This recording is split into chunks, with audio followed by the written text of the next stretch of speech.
வடக்குக்கும் யாழ்ப்பாணத்துக்கும் அங்கிருந்து சிங்களம் வரப்போறே இல்லை. உண்மையிலேயே இப்ப எங்களுக்கு யாழ்ப்பாணத்தானுக்கு தண்ணி இல்லாமல் போகும், குடிக்கவும் தண்ணி இல்லை, பின்னுக்கு கழுவுறதுக்கும் தண்ணி இல்லாத நிலைமை கொண்டு வருது. அப்ப மகாபலி வர வேணும் எங்களுக்கு. மகாபலி வருதோ தண்ணியை சேகரிக்கிறதோ என்ன ப்ரோக்ராம்? அது நேஷனல் ப்ரோக்ராம். இப்ப நாங்கள் நேஷனல் ப்ரோக்ராம்ல பாவிச்சுக்கிறோம் சொன்னால் வடக்கு கிழக்கு மட்டும் காட்சி கொண்டு சரி வராது.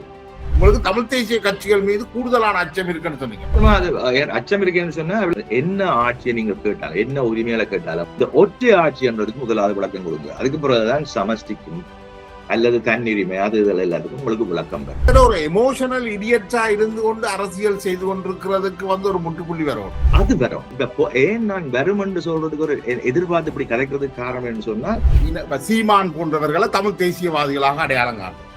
அதுக்கு பிறகு சுமந்திரனையோ அல்லது கஜேந்திரகுமார் பொன்னம்பலத்தையோ ஸ்ரீதரனையோ தமிழ் தேசியவாதிகளாக இனம் காடும்.